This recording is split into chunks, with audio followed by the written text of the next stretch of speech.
बिस्मिल्लाहिर्रहमानिर्रहीम। मोहतरम जनाब पीर साहब पगारो साहब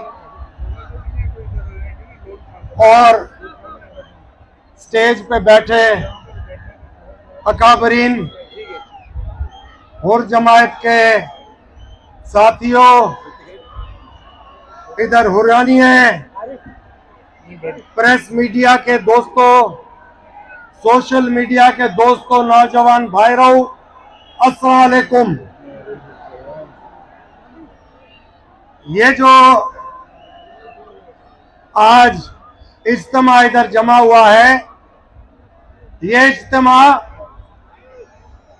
इलेक्शन की धांधली के खिलाफ आज जमा हुआ है। और ये जमा होने का मकसद ये नहीं है कि हम लोग एक दिन में अपने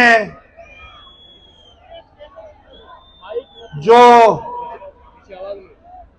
टारगेट्स हैं वो हासिल कर लेंगे। तो हमें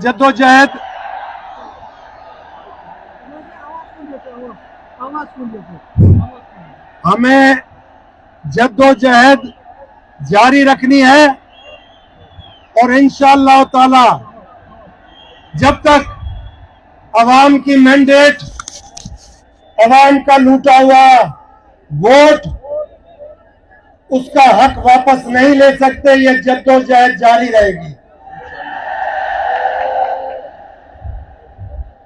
इलेक्शन जो करवाया गया था वो सुप्रीम कोर्ट के हुक्म पे करवाया गया था।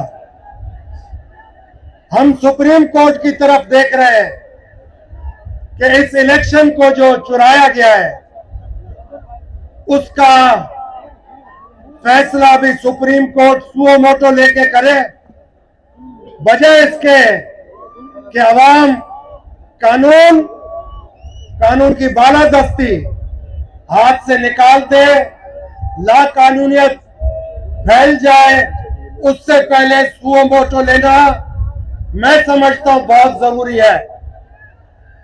इसका इल्जाम किसी और पे नहीं आना, इसका इल्जाम इदारों पे आएगा, इलेक्शन कमीशन पे आएगा, ब्यूरोक्रेसी पे आएगा और उन ऑफिसरों पे आएगा जिन्हों के पेट एक बलून है, बलून जिसको अवाम के टैक्स खाए चले जा रहे हैं और वो पेट फट नहीं रहा है। पिछले 3 दिनों से आप और हम टेलीविजन पे लैला मजनू की प्रेस कॉन्फ्रेंसें देख रहे हैं। आधा आधा घंटा लैला मजनू के प्रेस कॉन्फ्रेंस कर रहे हैं, बेवजह कर रहे हैं, बेवजह। अब मुझे ये बताओ, जो करोड़ों आदमियों का मुर्शिद हो, रूहानी पेशवा हो, वो खुद फैसला करेगा या अपने जीडीए के दोस्तों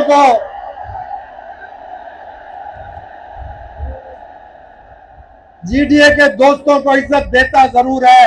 फैसला पीर पगारो अपने खुद फैसले करता है। तो अब ये फैसला उस ऐवानों के जो दरवाजे से अंदर जाके चोरी के वोटों पे हलफ उठाने जा रहे हैं, उनको खुद को शर्म आनी चाहिए। मैं कहता हूं उनको इस्तीफा दे देना चाहिए और बोलना चाहिए कि सिंध की आवाम शऊर के साथ उठ खड़ी हुई है। ये जो वोट के दखोसला किया और इन्होंने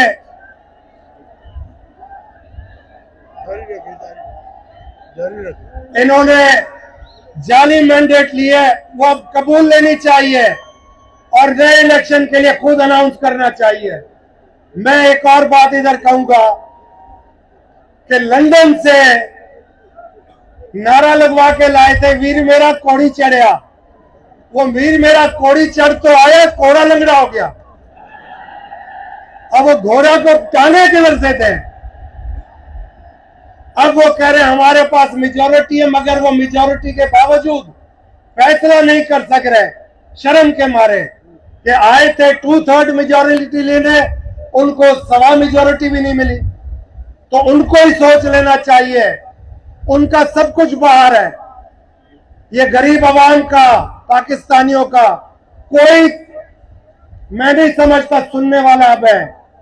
अगर अब भी होश के नाखून नहीं लिए तो कितने घर उजाड़ोगे और कितने घर उजाड़ चुके हो अब तक गलत फैसलों से।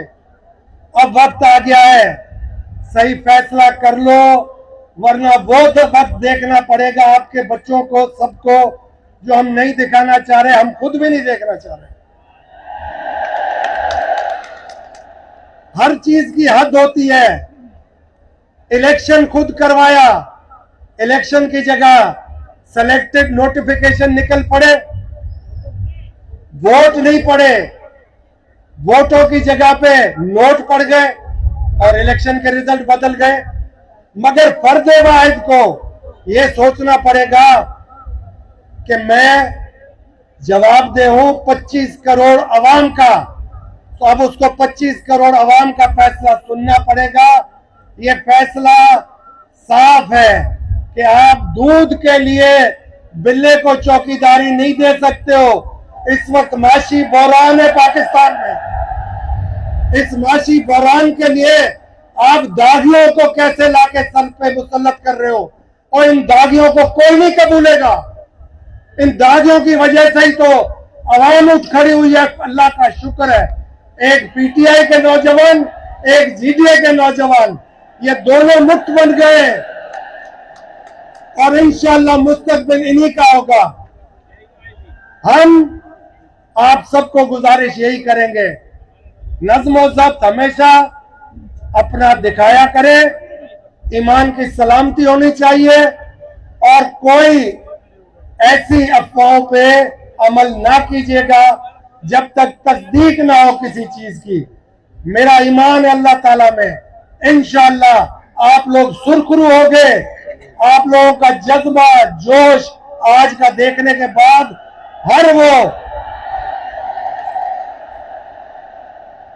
हर वो पौधे पे बैठा हुआ आदमी जो फैसला कर सकता है, उसको ये आपका जज्बा देख के, ईमान देख के जरूर एहसास होगा। और मैं समझता हूं आने वाले हफ्ते में अच्छा फैसला होगा पाकिस्तान के मुस्तकबिल के लिए।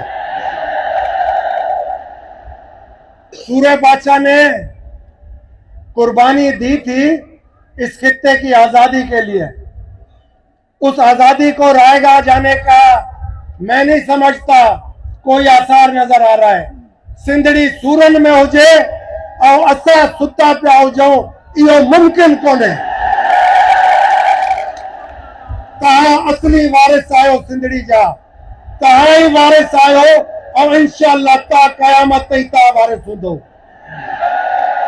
तव्हांजे ईमान खे अल्लाह ताला सलामत रखे, तव्हांजे बचड़ ककड़नि खे आबाद रखे, इन दुनिया में आखिरत में आला मकाम अता फरमाए। आमीन या रब्बुल आलमीन। पाकिस्तान जिंदाबाद, तव्हां सब भी जिंदाबाद। वॾी महिरबानी।